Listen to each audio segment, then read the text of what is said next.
Hello നമസ്കാരം. സച്ചിയുടെയും രേവതിയുടെയും ഇന്നത്തെ വിശേഷത്തിലേക്ക് എല്ലാവർക്കും സ്വാഗതം. അങ്ങനെ വീട്ടിൽ ഭക്ഷണം കഴിച്ചുകൊണ്ടിരിക്കുകയാണ്. രേവതി എല്ലാവർക്കും ഭക്ഷണം വിളമ്പിക്കൊണ്ടിരിക്കുകയാണ്. സച്ചി രവീന്ദ്രൻ കഴിക്കുന്നുണ്ട് കേട്ടോ. ഈ സമയത്ത് ചന്ദ്രമതി അവിടേക്ക് വരികയാണ്. എന്നിട്ട് ചോദിക്കുന്നുണ്ട്, എന്താ എന്നെ ഒന്നും വിളിക്കുന്നില്ലേ ഭക്ഷണം കഴിക്കാമെന്ന് ചോദിക്കാൻ കേട്ടോ. എന്തിനാ നിന്നെ വിളിക്കുന്നത്, നിനക്ക് വന്ന് കഴിച്ചുകൂടെ എന്ന് രവീന്ദ്രൻ ചോദിക്കാൻ കേട്ടോ. അന്നേരം പറയുന്നുണ്ട്, അതല്ല സുധി വന്നിട്ടില്ലല്ലോ, സുധി വരാണ്ട് ഞാൻ എങ്ങനെയാണ് കഴിക്കുക എന്ന് ചോദിക്കുകയാണ്. അപ്പോൾ സുധി വന്നിട്ട് കഴിച്ചാൽ മതി എന്ന് പറയും. ആ സമയത്ത് പറയുന്നുണ്ട്, അപ്പോൾ സുധി നിങ്ങളെല്ലാവരും കഴിച്ചിട്ട് ബാക്കി ആണോ കഴിക്കേണ്ടത്, നിങ്ങളുടെയൊക്കെ വേസ്റ്റ് ആണോ സുധി കഴിക്കേണ്ടതെന്നൊക്കെ ചോദിക്കുന്നുണ്ട് കേട്ടോ.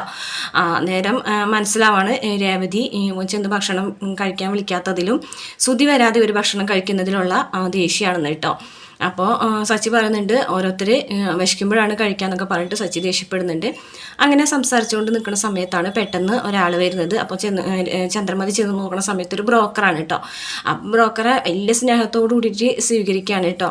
അപ്പോൾ പറയുന്നുണ്ട്, സുധിക്കൊരു വിവാഹാലോചനയായിട്ട് വരാൻ പറഞ്ഞിട്ടുണ്ടായില്ലേ, അപ്പോൾ അതുമായിട്ട് വന്നതാണെന്ന് പറയുമ്പോൾ ചന്ദ്രമതിക്ക് ഭയങ്കര സന്തോഷം കേട്ടോ. വിളിച്ച് കയറ്റിയിരുത്തിയിട്ട് രേവതിനെ വിളിക്കുകയാണ് കേട്ടോ. രേവതി ഇങ്ങോട്ട് വന്നേന്ന് പറയട്ടോ, നല്ല ഒരു ചായ എടുത്തിട്ട് വരാൻ പറയട്ടോ. രേവതി ഒന്നും മടിച്ച് നിൽക്കുകയാണ് കേട്ടോ. സുധീര കാര്യത്തിന് വേണ്ടിയിട്ടല്ലേ, അതുകൊണ്ട് തന്നെ രേവതിക്ക് വലിയ താല്പര്യമൊന്നും തോന്നുന്നില്ല. അപ്പോൾ എന്താ നീ ഇങ്ങനെ നോക്കി നിൽക്കുന്നത്, വേഗം പോയിട്ടൊരു ചായ എടുത്തിട്ട് വരാൻ പറയാൻ കേട്ടോ. അങ്ങനെ രേവതി മനസ്സോടെ ചായ എടുക്കാനായിട്ട് പോവുകയാണ്. ഈ സമയത്ത് അയാൾ അവിടെ വിളിച്ചിരുത്തിയിട്ട് ഇങ്ങനെ ചോദിക്കാണ്ട് കാര്യങ്ങളൊക്കെ ചോദിക്കുമ്പോൾ അയാൾ പറയുന്നുണ്ട്, വലിയൊരു ബന്ധമാണ്, നല്ല സാമ്പത്തിക ശേഷിയുള്ള നല്ല കോടീശ്വരന്മാരായിട്ടുള്ളൊരു ആൾക്കാരാണ് എന്നൊക്കെ പറയുമ്പോൾ ചന്ദ്രമതി അങ്ങനെ സന്തോഷത്തിലിരുന്നിട്ട് സച്ചിനെ രവീന്ദ്രനൊക്കെ ഇങ്ങനെ നോക്കുകയാണ് കേട്ടോ. എൻ്റെ മോനും വിവാഹാലോചന ഒക്കെ വരും എന്നൊക്കെ പറഞ്ഞിട്ട് ഇങ്ങനെ അപ്പോൾ പറയുന്നുണ്ട്, ഇങ്ങനെ കാര്യങ്ങളൊക്കെ ഞാൻ പറഞ്ഞിട്ടുണ്ട് എന്നൊക്കെ പറയാൻ കേട്ടോ. അപ്പോൾ സുധി വലിയ വിദ്യാഭ്യാസമുള്ള ആളാണ്, എൻ്റെ മോന് നല്ല വിദ്യാഭ്യാസം ഉണ്ടെന്നൊക്കെ പറഞ്ഞുകൊണ്ടിരിക്കുകയാണ് കേട്ടോ ചന്ദ്രമതി. അപ്പോൾ അതൊക്കെ അറിയാം, നല്ല വിദ്യാഭ്യാസം ഉണ്ടെന്നൊക്കെ അറിയാം കേട്ടോ. അപ്പോൾ രവീന്ദ്രൻ അവിടെ നിന്ന് പറയുന്നുണ്ട്, ഇങ്ങനെ ഓരോന്നും ഇങ്ങനെ പറയുന്നുണ്ട് കേട്ടോ. സച്ചി ഇങ്ങനെ കളിയാക്കി ചിരിക്കുകയും ഇങ്ങനെ ചുമച്ച് തെരുപ്പേ പോയ പോലൊക്കെ കാണിക്കുകയും ചെയ്യുന്നുണ്ട് കേട്ടോ. അപ്പോൾ ചന്ദ്രമതിക്ക് ദേഷ്യം വരികയാണ് കേട്ടോ. ഈ സമയത്ത് രവീന്ദ്രൻ ഭക്ഷണം കഴിച്ച് വരുമ്പോൾ പോകാൻ പോണ സമയത്ത് ചന്ദ്രമതി പറയാം, നിങ്ങളെന്താ പോകുന്നത്, നിങ്ങൾക്ക് ഇവിടെ വന്നിരുന്നൂടെ, നിങ്ങളുടെ മോൻ്റെ വിവാഹക്കാരിയല്ലേ സംസാരിക്കുന്നതെന്ന് ചോദിക്കാൻ കേട്ടോ. അങ്ങനെ വേഗം വരികയാണ് കേട്ടോ. രവീന്ദ്രൻ ഇവിടെ വന്നിരുന്നിട്ട് ഇങ്ങനെ ചോദിക്കുകയാണ്, പയ്യനിപ്പോൾ ജോലി ഒന്നും ഇല്ലാണ്ടിരിക്കുകയാണ് എന്നുള്ള കാര്യം പറയണ്ടേ ചോദിക്കാൻ കേട്ടോ. അപ്പോൾ ചന്ദ്രമതി അതൊന്നും ഇവർ ചോദിച്ചില്ലല്ലോ എന്ന് ചോദിക്കാൻ കേട്ടോ. അപ്പം ചോദിച്ചില്ലെങ്കിലും പറയേണ്ട കാര്യങ്ങൾ പറയണ്ടേന്ന് ചോദിക്കുക. ആ സമയത്ത് ബ്രോക്കർ പറയാണ്, അതൊക്കെ അറിയാം എന്ന് പറയും കേട്ടോ, എല്ലാ വിവരങ്ങളും അറിയാം. പയ്യൻ കല്യാണത്തിൻ്റെ അന്ന് പന്തലിൽ നിന്ന് ഒളിച്ചോടിയിട്ടുള്ള കാര്യം വരെയും അവർക്കറിയാമെന്ന് പറയാൻ കേട്ടോ. അപ്പോൾ പെട്ടെന്ന് തന്നെ സ്റ്റക്കായി നിൽക്കുകയാണ് കേട്ടോ. എല്ലാ കാര്യങ്ങളും അറിഞ്ഞിട്ട് ഇത്രയും സാമ്പത്തിക ശേഷിയുള്ള വീട്ടിൽ നിന്ന് ഒരു കല്യാണാലോചന സുധിക്ക് വന്നു എന്നുള്ള രീതിയിൽ പെട്ടെന്ന് തന്നെ ചന്ദ്രമതി ആകെ സന്തോഷിക്കുകയാണ് കേട്ടോ. ആ സമയത്ത് സച്ചിനൊക്കെ ഭക്ഷണം കഴിഞ്ഞ് വരികയാണ് കേട്ടോ. അങ്ങനെ സച്ചി അവിടെ നിൽക്കുന്നുണ്ട്. അപ്പോൾ അതൊക്കെ അറിഞ്ഞിട്ടാണോ എന്ന് രവീന്ദ്രൻ ചോദിക്കണം. അതൊക്കെ അറിഞ്ഞിട്ടുണ്ട്, പക്ഷേ ചെറിയൊരു കുഴപ്പമുണ്ട് പെണ്ണിൻ്റെ വീട്ടുകാരുടെ ഭാഗത്തുനിന്ന് പറയാൻ കേട്ടോ. അപ്പോൾ അതെന്താണെന്ന് ചോദിക്കുമ്പോൾ പെണ്ണൊരു 17 വയസ്സിൽ ഒരാൾ കൂടെ പോയിട്ടുണ്ടായിരുന്നു, 2 വർഷം കഴിഞ്ഞപ്പോൾ ആ ചെക്കൻ മരിച്ചു, 5 വയസ്സുള്ളൊരു കൊച്ചുണ്ട് എന്ന് പറയാൻ കേട്ടോ. ഇത് കേൾക്കുമ്പോൾ ചന്ദ്രമതിക്ക് ആകെ അങ്ങ് ദേഷ്യം വരാൻ കേട്ടോ. ഇതെന്താ രണ്ടാം വിവാഹാലോചനയാണോ എന്ന് ചോദിക്കാൻ കേട്ടോ. അതെ, രണ്ടാം വിവാഹാലോചനയാണ് എന്ന് പറയാൻ കേട്ടോ. പക്ഷേ എങ്കിലും പെണ്ണ് സുധിനേക്കാളും ചെറുതാണ്, നല്ല മുതലുള്ളവർത്തെയാണ്, അവിടുത്തെ സ്വത്ത് തന്നെ നോക്കി നടത്താനായിട്ട് ആള് വേണം എന്നൊക്കെ പറയാൻ കേട്ടോ. അപ്പോൾ പറഞ്ഞിട്ടുണ്ട്, എത്ര സ്വത്ത് ഉണ്ടെങ്കിലും വേറൊരു കൊച്ചിനെ പ്രസവിച്ചുള്ള എൻ്റെ മകൾക്ക് വേണ്ട, എൻ്റെ മകന് വേണ്ട എന്ന് ചന്ദ്രമതി പറയണ്ട. താൻ എന്തറിഞ്ഞിട്ടാണ്ടോ ഇവിടെ വന്നിങ്ങോട്ട് കല്യാണം ആലോചിക്കുന്നത്, താൻ എന്തറിഞ്ഞിട്ടാണ് ഈ സംസാരിക്കുന്നത്, എൻ്റെ മകന് വിദ്യാഭ്യാസം എത്രയാണെന്ന് തനിക്കറിയോ, എൻ്റെ മകനെ തേടി എത്ര ആലോചനകൾ, 1000 ആലോചനകൾ വരും, എന്നിട്ടാണ് ഈ രണ്ടാം വിവാഹം എന്നൊക്കെ പറയുമ്പോൾ ബ്രോക്കർ പറയാണ്, ഈ കല്യാണ പന്തലിൽ നിന്ന് ഒളിച്ചോടിയിട്ടുള്ള ആൾക്ക് 1000 വിവാഹാലോചന പോയിട്ട് 6 വന്നാൽ നല്ലതെന്ന് വിചാരിക്കാം. ഇനി അത് വന്നാൽ തന്നെ നല്ല രീതിയിലുള്ള വിവാഹാലോചനകളൊന്നും വരില്ല എന്ന് ബ്രോക്കർ പറയാൻ കേട്ടോ. എടോ താൻ എന്താ പറഞ്ഞത്, എഴുതേക്കടോ എന്ന് പറഞ്ഞിട്ട് ചന്ദ്രമതി അങ്ങോട്ട് ദേഷ്യപ്പെടുകയാണ് കേട്ടോ. ഇതൊക്കെ കേട്ടിട്ട് സച്ചിക്ക് ചിരി വരികയാണ് കേട്ടോ. അപ്പോൾ ഇതൊക്കെ പറയുന്നത് കേട്ടപ്പോൾ സച്ചി വേഗം തന്നെ അയാളുടെ കൈ കൊടുത്തിട്ട് പറയണേ, ഇത് ഇങ്ങനെയാണ് പറയേണ്ടത്, ഇങ്ങനെയാണ് സംസാരിക്കേണ്ടത്, താങ്ക് യു അങ്കിൾ എന്നൊക്കെ പറഞ്ഞിട്ട് ഷൈക്കൻ്റെ കൊടുക്കാൻ കേട്ടോ. ഇതാണ് കറക്റ്റ് കണ്ടോ. നിങ്ങളുടെ മകനെ കുറിച്ചുള്ള എല്ലാ കാര്യങ്ങളും പറഞ്ഞത് കേട്ടില്ലേ, 1000 വിവാഹാലോചന പോയിട്ട് 6 പോലും വരില്ല എന്ന് പറഞ്ഞത് കേട്ടില്ലേ, ഇതാണ് കറക്റ്റ്, ഇതാണ് സത്യം എന്നൊക്കെ പറയണ്ട സച്ചി. ഇത് കേൾക്കുമ്പോൾ ചന്ദ്രമതിക്ക് ദേഷ്യം വരികയാണ് കേട്ടോ. അപ്പോൾ എടോ താൻ ഇറങ്ങിപ്പോയടോ എന്ന് പറഞ്ഞിട്ട് ബ്രോക്കറെ ഓടിപ്പിക്കുകയാണ് കേട്ടോ. അങ്ങനെ ചന്ദ്രമതിക്ക് ആകെ ദേഷ്യവും നാണക്കേടുമായിട്ടാണ് ചന്ദ്രമതിക്ക്. കാരണം രവീന്ദ്രൻ്റെ മുന്നിലും സച്ചിൻ്റെ മുന്നിലും വീണ്ടും നാണം കേട്ടല്ലോ, സുധിക്ക് ഇനി ഒരു പെണ്ണ് കിട്ടൂല എന്നുള്ള രീതിയിലാണല്ലോ അയാൾ സംസാരിച്ചത്. അപ്പോൾ അങ്ങനെ പറയുമ്പോൾ ചന്ദ്രമതി അറിയും നീ തന്നെയായിരിക്കും അവരുടെ വീട്ടിൽ പോയി ഓരോ ഇങ്ങനെ ബ്രോക്കറോട് ഈ കാര്യങ്ങളൊക്കെ പറഞ്ഞത്, സുധി കല്യാണത്തിൻ്റെ അന്ന് വിളിച്ചോടി പോയി എന്നുള്ള കാര്യമൊക്കെ പറഞ്ഞത് നീ തന്നെയായിരിക്കും എന്ന് പറഞ്ഞു. അപ്പോൾ സച്ചി പറയാണ് കേട്ടോ, ഞാനിങ്ങനെ പറയുന്നുണ്ടെങ്കിൽ ബ്രോക്കറോടല്ല പറയാം, നേരിട്ട് പെണ്ണിൻ്റെ വീട്ടിൽ പോയിട്ട് നിങ്ങളുടെ മോൻ്റെ എല്ലാ കാര്യങ്ങളും ഞാൻ പഴങ്കഥകൾ മുഴുവൻ പറഞ്ഞു കൊടുക്കുന്നൊക്കെ പറയാൻ കേട്ടോ. അതിന് ചന്ദ്രമതിക്ക് ഭയങ്കരമായിട്ട് ദേഷ്യവും സങ്കടമൊക്കെ വരികയാണ് കേട്ടോ. ഈ സമയത്ത് രേവതി ചായം കൊണ്ടുവരുന്നുണ്ട്. ചായം കൊണ്ടുവന്നപ്പോൾ ഈ ചായ ഞാനിനി എന്ത് ചെയ്യണം എന്നൊക്കെ ചോദിക്കുന്നുണ്ട്. അതേ എൻ്റെ തലയെ കൊണ്ട് ഒഴിക്കാനൊക്കെ ചന്ദ്രമതി പറയുന്നുണ്ട് കേട്ടോ. അങ്ങനെ അപ്പോൾ സച്ചി പറയുന്നുണ്ട് ആരെ തലയെ കൂടെ ഒഴിക്കുന്നുണ്ട്, ഞാൻ കുടിച്ചോണ്ടെന്ന് പറഞ്ഞിട്ട് ആ ചായ വാങ്ങിച്ചിട്ട് സച്ചി തന്നെ കുടിക്കുന്നുണ്ട് കേട്ടോ. അങ്ങനെ അതൊക്കെ കഴിഞ്ഞതിന് ശേഷം ചന്ദ്രമതി നേരെ ബാമൻ്റെ വീട്ടിലേക്ക് പോവുകയാണ് കേട്ടോ. എന്നിട്ട് ബാമനോട് ഇങ്ങനെ സങ്കടങ്ങളൊക്കെ പറയാണ്, എൻ്റെ മോനിങ്ങനെ വിവാഹാലോചനകൾ വരില്ല എന്നൊക്കെയാണ് അയാളും പറഞ്ഞത്. ഒരു പെണ്ണിൻ്റെ വീട്ടിൽ നിന്ന് തന്നെ വന്ന് ഇത്രയും വർത്തമാനങ്ങൾ മുഴുവൻ കേട്ട് ഞാൻ നാണം കെട്ടുമ്പോൾ വീട്ടിൽ ഞാൻ ദിവസം നാണം കെട്ടുകൊണ്ടിരിക്കുകയാണ്, എന്ത് ചെയ്യും, എത്രയും പെട്ടെന്ന് എൻ്റെ മോൻ നല്ലൊരു വിവാഹാലോചന വരണം, അവൻ നല്ലൊരു കല്യാണം കഴിക്കണം എന്നൊക്കെ പറയാൻ കേട്ടോ.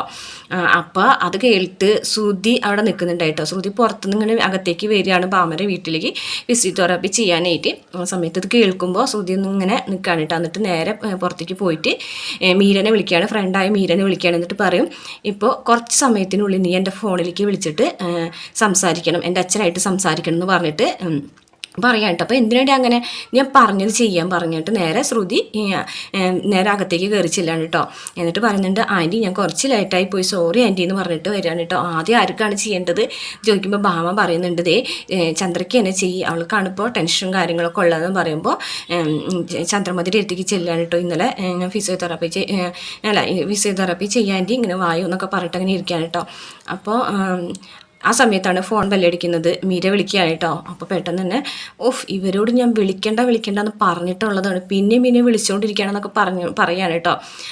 അച്ഛനാണെന്നുള്ള രീതിയിലാണ് സംസാരിക്കുന്നത്. അപ്പോൾ ആരാന്ന് ചോദിക്കുകയാണ് കേട്ടോ ഭാമ. അപ്പോൾ അതെൻ്റെ അച്ഛനാണ് ആൻറ്റി എന്ന് പറഞ്ഞിട്ട് ഫോൺ എടുക്കുകയാണ് കേട്ടോ. അച്ഛനോട് ഞാൻ എത്ര തവണ പറഞ്ഞിട്ടുണ്ട് ഡാഡിയോട് ഇതിലേക്ക് വിളിക്കണ്ടെന്ന്, എനിക്ക് കേൾക്കണ്ട, ഡാഡി പറയുന്നൊന്നും എനിക്ക് കേൾക്കണ്ടെന്നൊക്കെ പറയുന്നുണ്ട് കേട്ടോ. അങ്ങനെ ദേഷ്യപ്പെടുകയാണ്. അപ്പോൾ അവിടെ നിന്നിട്ട് മീരിങ്ങനെ ഓരോന്നും പറഞ്ഞ് കളിയാക്കുന്നുണ്ട് കേട്ടോ. നിൻ്റെ അച്ഛനാണ് ഞാൻ പറയും മോളെ എന്നൊക്കെ പറയുന്നിട്ട് കളിയാക്കാണ്. അപ്പോൾ ഇവിടെ നിന്ന് ഇങ്ങനെ ഓരോ ഡയലോഗുകൾ ശ്രുതിയും പറയുകയാണ്. ശ്രുതി പറയുന്നുണ്ട്, എനിക്ക് അച്ഛൻ്റെ സ്വത്തുക്കളും വേണ്ട, എനിക്ക് കല്യാണം കഴിക്കാൻ താല്പര്യമില്ല, മേലിൽ എന്നെ വിളിക്കരുത് എന്നൊക്കെ പറഞ്ഞിട്ട് ഇങ്ങനെ ഓരോന്നും പറയാൻ കേട്ടോ. കാരണം അത്രയും ചന്ദ്രമതി കേൾക്കാൻ വേണ്ടിയിട്ടാണ് സ്വത്തുക്കൾ എന്ന് വീണ്ടും പറഞ്ഞുകൊണ്ടിരിക്കുകയാണ്. കാരണം അത്രയും സ്വത്തുള്ള ഒരാളാണ് ശ്രുതിന്ന് ചന്ദ്രമതിക്ക് തോന്നണം. അപ്പം അതുകൊണ്ട് തന്നെ അങ്ങനെയുള്ള കാര്യങ്ങളൊക്കെ പറഞ്ഞ് വെക്കുകയാണ്. എനിക്കിനി കല്യാണവും വേണ്ട, ഒരു സ്വത്തും വേണ്ട അച്ഛൻ്റെ എന്ന് പറഞ്ഞിട്ട് അതിന് ഫോൺ ദേഷ്യത്തോടുകൂടി കട്ട് എന്നിട്ട് പറയും, സോറി ആൻറ്റി, ഞാൻ എൻ്റെ പേഴ്സണൽ വിവരങ്ങൾ നിങ്ങളുടെ മുന്നിലൊക്കെ വെച്ച് പറഞ്ഞു, സോറി എന്നൊക്കെ പറയാൻ കേട്ടോ. അപ്പോൾ ചന്ദ്രമതി മാമയും ചോദിക്കുന്നു, എന്താ മോളെ പ്രശ്നം എന്ന് പറയുകയാണ്. അപ്പം അച്ഛൻ അങ്ങോട്ട് ചെല്ലാനായിട്ട് പറഞ്ഞുകൊണ്ടിരിക്കുകയാണ്, കല്യാണം കഴിക്കണം, സ്വത്തുക്കൾ ഏറ്റെടുക്കണം എന്നൊക്കെ പറഞ്ഞുകൊണ്ടിരിക്കുകയാണ്, എനിക്കതൊന്നും വേണ്ട എന്ന് പറയാൻ കേട്ടോ. അപ്പം ചന്ദ്രമതി വന്നിട്ട് ഇങ്ങനെ ഇരുന്നിട്ട് പറയാണ്, മോളെ വാ ഇവിടെ ഇരിക്കും, ഞാനൊരു കാര്യം പറയട്ടെ, മോള് കല്യാണത്തെക്കുറിച്ചൊക്കെ ചിന്തിച്ചിട്ടില്ല എന്നൊക്കെ ചോദിക്കുമ്പോൾ എനിക്ക് കല്യാണം കഴിക്കാനൊക്കെ താല്പര്യമില്ല ആൻറ്റി, ഇപ്പോൾ തൽക്കാലം ഞാനങ്ങനെ ചിന്തിച്ചിട്ടില്ല എന്നൊക്കെ പറയുമ്പോൾ എൻ്റെ മോൻ സുധീനെ വിവാഹം കഴിക്കാനായിട്ട് മോൾക്ക് താല്പര്യമുണ്ടോ എന്ന് ചോദിക്കുകയാണ് കേട്ടോ. അപ്പോൾ പെട്ടെന്ന് തന്നെ ആൻറ്റി എന്താ പറയണ, എൻ്റെ മോനെ കല്യാണം കഴിക്കുന്ന പെണ്ണ് ഭാഗ്യവതിയാണെന്നല്ലേ മോള് പറഞ്ഞത്, അപ്പോൾ ആ ഒരു ഭാഗ്യവതിയാവാൻ മോൾക്ക് ആഗ്രഹമുണ്ടോ എന്ന് ചോദിക്കുമ്പോൾ എനിക്ക് അമ്മനെ ഭയങ്കര ഇഷ്ടമാണ്, പക്ഷേ വിവാഹത്തെക്കുറിച്ചൊന്നും ഞാൻ ചിന്തിച്ചിട്ടില്ല ആൻറ്റി എന്ന് പറയാൻ കേട്ടോ. ആൻറ്റീനെ എനിക്ക് ഭയങ്കര ഇഷ്ടമാണ്, പക്ഷേ വിവാഹത്തെക്കുറിച്ച് ഞാൻ ചിന്തിച്ചിട്ടില്ല എന്ന് പറയുമ്പോൾ പറയുന്നുണ്ട്, അല്ല മോള് ആലോചിച്ച് നോക്ക്, സുധി നല്ല വിദ്യാഭ്യാസമൊക്കെ ഉള്ള ഒരു പയ്യൻ തന്നെയാണ്, മോളായിട്ട് നല്ലോണം ചേർച്ചാണ്, മരുമകളായിട്ടല്ല എൻ്റെ മകളായിട്ട് മോൾക്ക് വീട്ടിലേക്ക് വന്നൂടെ എന്നൊക്കെ ചോദിക്കാൻ കേട്ടോ. അപ്പോൾ ഇത് കേൾക്കുമ്പോൾ ആൻറ്റി എനിക്കിപ്പോൾ പെട്ടെന്നൊരു മറുപടി പറയാൻ പറ്റില്ല ആൻറ്റി, ഞാൻ ആലോചിച്ചിട്ട് പറയാമെന്നൊക്കെ പറയും കേട്ടോ.